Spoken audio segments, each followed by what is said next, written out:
Tout est scientifique. Rien ne vient au hasard. Rien, absolument rien. Même la richesse, il faut un plan. La fortune, il faut un plan.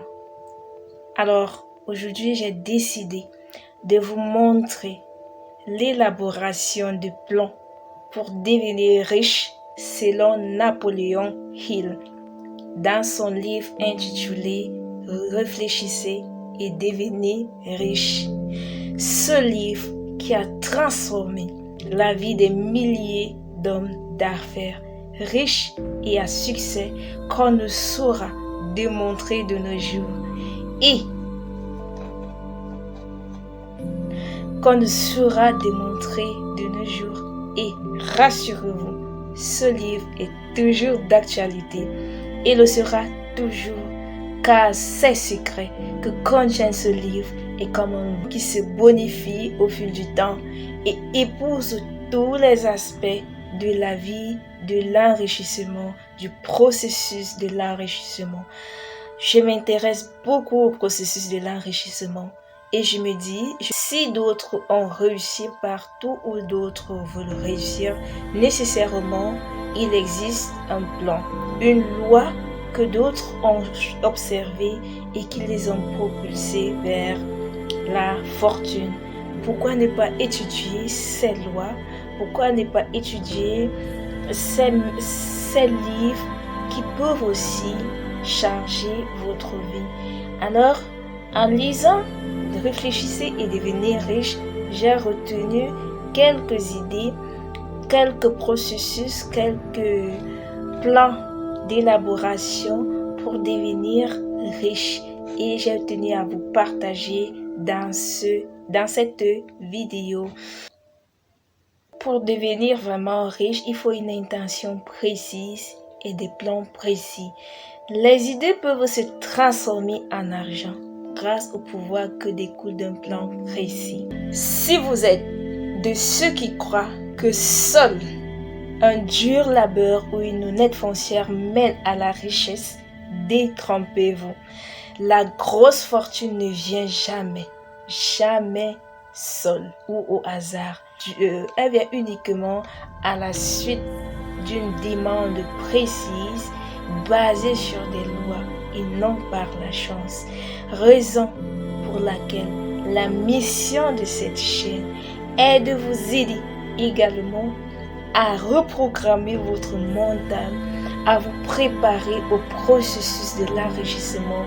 Pour ce faire, si vous n'êtes pas encore abonné à cette chaîne, abonnez-vous s'il vous plaît, likez, laissez un commentaire gentil, activez la cloche de notification. Ça va beaucoup aider la chaîne à grandir et surtout pour retrouver aussi des nouvelles vidéos qu'on va produire dans cette chaîne. Vous aussi, vous pouvez devenir le Dangote de votre famille. Il suffit juste de connaître les lois, le processus, le plan précis pour qui mène vers la fortune. Retrouvons-nous.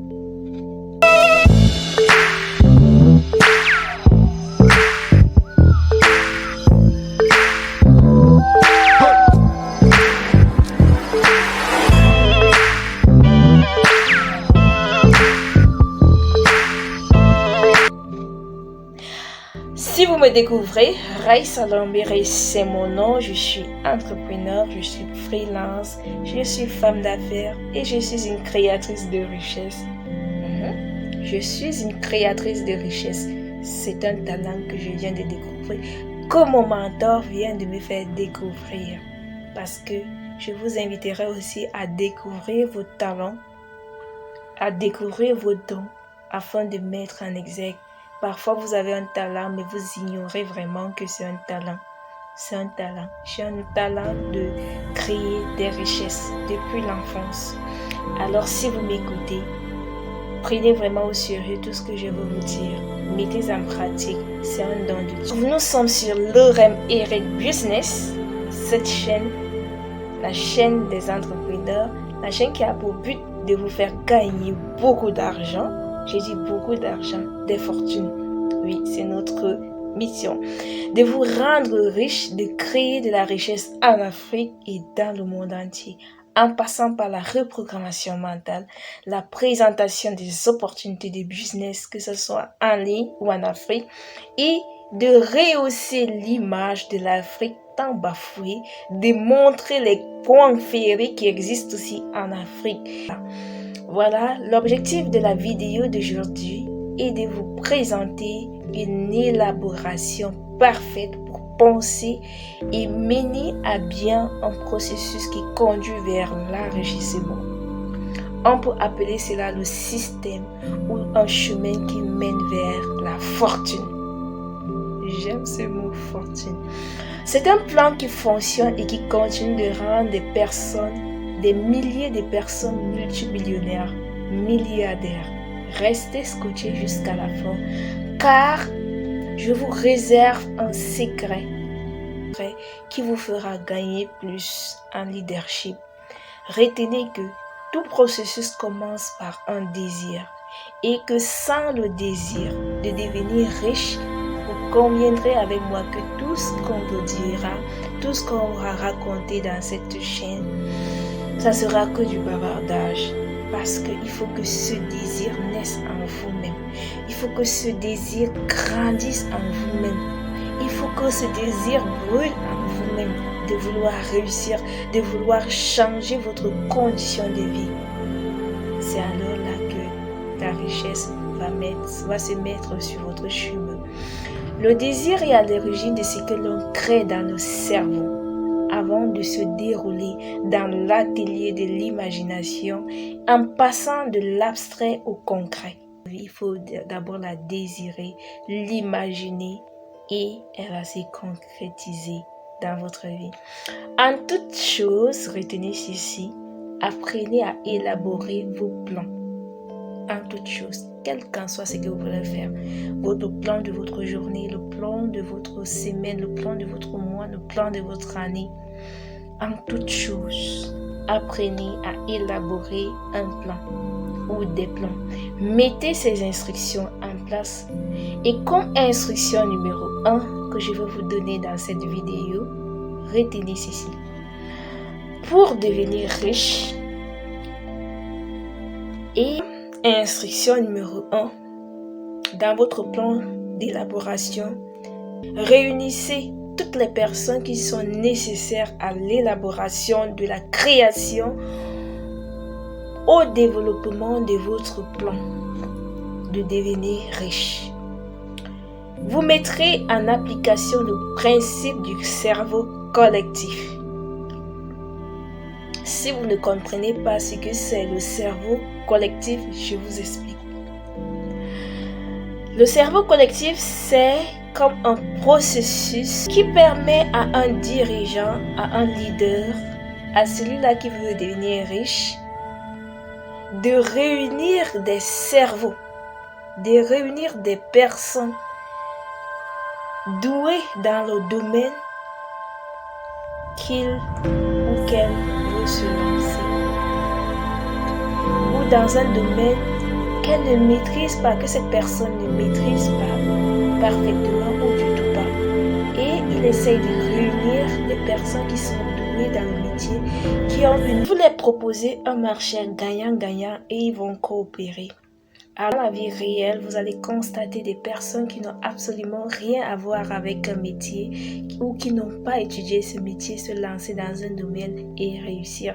Vous verrez une personne qui a fait droit, mais qui réussit dans le business de la santé. Vous convenez avec moi que monsieur le coach, le grand coach Ricardo Kanyama s'est lancé dans la pharmacie alors qu'il a fait la philosophie en fac. Et il a réussi un métier qui a vraiment réussi à ce monsieur. Donc, vous n'avez pas besoin d'être du domaine, mais vous pouvez lancer un business dans un domaine à condition de réunir des personnes qui répondent vraiment à votre centre d'intérêt et vous les proposez un marché gagnant-gagnant et tout le monde est gagnant. C'est une aubaine. Il y en a tant d'autres qui font du cerveau collectif leur aubaine. Ils s'en sortent vraiment. C'est une méthode qui marche à merveille.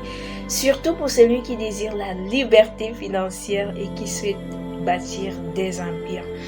Alors, en deuxième plan, avant de collecter le cerveau collectif, avant de les réunir, décidez des avantages et des bénéfices que vous offrirez à chaque membre de l'équipe en échange de votre coopération, car, rassurez-vous, personne ne travaillera pour vous sans bénéficier des avantages.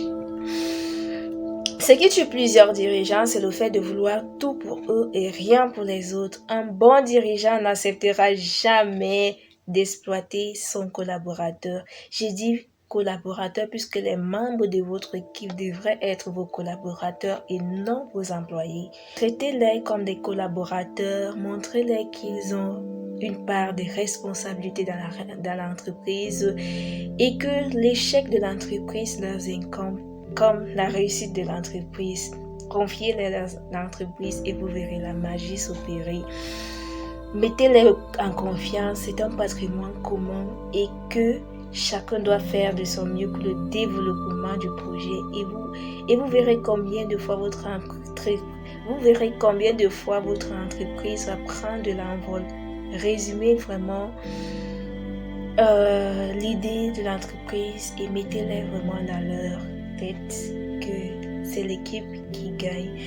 Prenez même l'exemple d'une équipe de football. Quand une équipe de football ne s'entend pas, vous verrez, le résultat se voit sur le terrain. J'en connais des entreprises où le fondateur touche moins que les cadres, mais cela n'empêche personne, cela ne gêne personne de continuer à travailler, pourvu que le travail continue, pourvu que l'entreprise réussisse, pourvu que tout le monde gagne, chacun gagne sa part du gâteau. Alors, en troisième plan, jusqu'à ce que vous ayez parfaitement mis au point l'eau ou les plans nécessaires pour faire décoller votre entreprise, maintenant que tout est en place, mettez l'importance sur l'organisation d'une réunion. Très important. Organisez les réunions au moins 2 fois la semaine, au dépendamment de votre temps. Pendant la réunion, réunissez vraiment tout le monde, tissez des liens forts. C'est le moment de les motiver, de leur demander de se surpasser, de leur féliciter, de les encourager à faire plus. En quatrième plan, maintenez l'entente entre chaque membre de votre équipe ou de votre cerveau collectif. Apprenez à connaître chaque personnalité de votre collaborateur. Ayez l'esprit ouvert pour connaître le tempérament de chacun. Si vous ne le faites pas, votre entreprise ira droit vers l'échec. Même une équipe de football, si les membres ne s'entendent pas, c'est mauvais. L'entente renforce l'équipe et donne plus de force. Une équipe soudée s'entend bien, c'est la réussite qui s'en suivra. Succès sur succès qui s'enchaîne. Pensez-y. En cinquième plan, ne l'oubliez pas. Vous êtes engagé dans une entreprise qui revêt pour vous une importance capitale pour votre vie et pour votre avenir. Vous n'avez pas droit à l'erreur, vraiment pas. Vous devez suivre scrupuleusement votre plan sans faille. Et pour réussir, suivez le plan précis que vous avez décrit avant la création de votre entreprise. Très important. En sixième lieu, vous avez réussi à réunir les atouts, l'expérience, l'instruction, le talent, l'imagination des autres. Profitez-en. Faites-en sauvagement de l'argent. Restez positif et dites-vous que vous êtes un créateur de richesse. Septième plan. Aucun talent humain n'a reçu fortune sans l'aide des autres. Vous devez créer un plan parfait. De plus, faites vérifier votre plan par votre cerveau collectif. Votre talent seul ne suffit pas, votre intelligence seule ne suffit pas à prendre des décisions quand vous êtes en équipe. Faites vérifier le plan de travail en partie ou bien en totalité à votre équipe et demandez leur avis, s'ils sont d'accord ou pas. Pour chuter, la défaite vous rend plus fort. Dites-vous que le premier plan que vous allez élaborer, vous allez échouer. Et si vous échouez, n'abandonnez pas. Continuez. Des hommes riches que nous connaissons que leur triomphe et nous ignorons leur passage, par où ils ont commencé et par où ils sont tombés. Si le premier plan que vous avez adapté échoue, imaginez un autre, passez à l'action. Si l'autre échoue, créez le suivant jusqu'à ce que vous réussissiez. Dites-vous que l'échec est un pas vers la richesse. Sachez que plusieurs échoueront avant de réussir. Pire encore, s'ils ne tracent pas de plan cohérent, mais facile à suivre et réalisable. Dites-vous que l'échec est temporaire. Quand vous rencontrez l'échec, le problème n'est pas loin. Soit vous n'avez pas suivi scrupuleusement votre plan, soit il a été mal conçu. Alors recommencez tout simplement. Comme on le dit souvent, on ne pleure pas. C'est interdit de pleurer. Rien n'a jamais dépassé. Celui qui décide de ne jamais abandonner. Changez juste de stratégie, mais n'abandonnez pas. Alors les amis, dans quelle catégorie vous voulez appartenir? Dans le monde, il existe deux types d'individus. Ceux qui dirigent et ceux qui sont dirigés. Aucun de deux n'est mauvais. Il suffit juste de savoir profiter et de prendre et d'apprendre. Un bon dirigeant est celui-là qui a été obéissant à un autre. Celui qui est dirigé commet l'erreur de croire qu'il peut avoir les mêmes récompenses que celui qui dirige. Détrompez-vous. Vous ne gagnerez rien en restant en tant que subordonné. Battez-vous à être un leader, créez des entreprises, créez des plans qui marchent et créez des empires, créez la fortune. Avant de vous laisser, je vais vous donner un bonus sur la qualité d'un bon dirigeant selon Napoléon Hill. Mais avant cela, comme vous continuez à regarder la vidéo, ça veut dire que le sujet vous intéresse. Vous voulez devenir riche. Vous avez vraiment choisi vraiment de réussir. S'il vous plaît, laissez un pouce bleu, likez, partagez, commentez. Ça me fera du bien. Merci. Et partagez massivement pour aider d'autres qui aimeraient bénéficier du conseil. Et surtout, n'oubliez pas d'activer la cloche de notification pour alerter des prochaines vidéos. Alors, en bonus, je vous donne les qualités d'un bon dirigeant. Si vous êtes un dirigeant, ceci pourra vous aider. Si vous ne l'êtes pas, commencez déjà le processus. Un bon dirigeant doit avoir 1. Le courage à toute épreuve. Aucun dirigeant, aucun subordonné intelligent ne saurait être dirigé par un dirigeant qui manque de courage face à l'épreuve.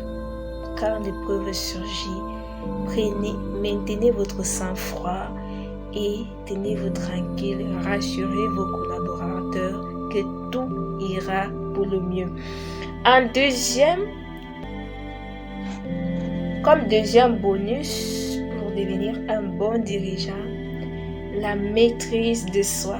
Celui qui n'est pas capable de se maîtriser ne pourra maîtriser les autres. Un bon dirigeant doit avoir la maîtrise de soi.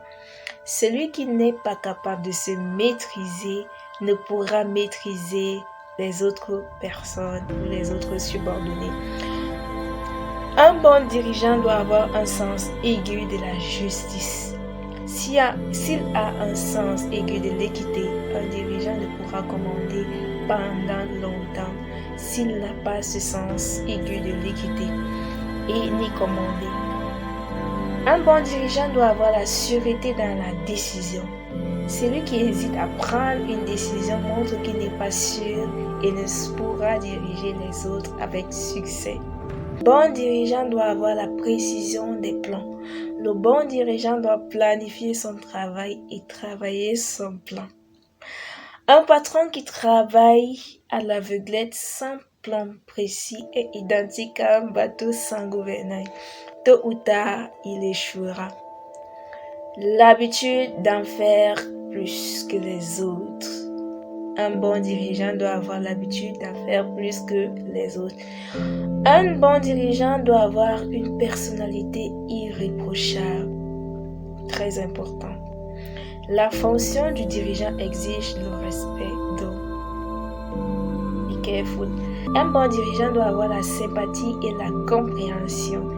Il doit avoir un bon cœur, être prêt et être à l'écoute de ses collaborateurs. Un bon dirigeant doit avoir le respect du détail. Pour réussir, le dirigeant lui-même doit commencer par respecter ce qu'il dit, respecter les tâches qui sont assignées. Un bon dirigeant doit avoir la volonté d'assumer toute la responsabilité. Un dirigeant responsable des erreurs de ses subordonnés est un bon leader. Si un subordonné échoue, cet échec vous revient.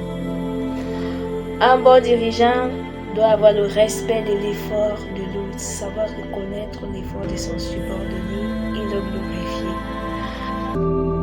Je vous reviendrai dans une autre vidéo pour plus d'explications sur ce qu'un dirigeant doit faire ou pas. Vous allez beaucoup gagner. Restez scotchés, activez la cloche de notification quand une autre vidéo va se présenter. Merci. Vous êtes sur l'OMT Eric Business, la chaîne des entrepreneurs, la chaîne qui va beaucoup vous faire gagner de l'argent, qui va changer votre vie et votre mindset. Pourquoi pas? Merci de rester jusqu'à la fin. Bisous.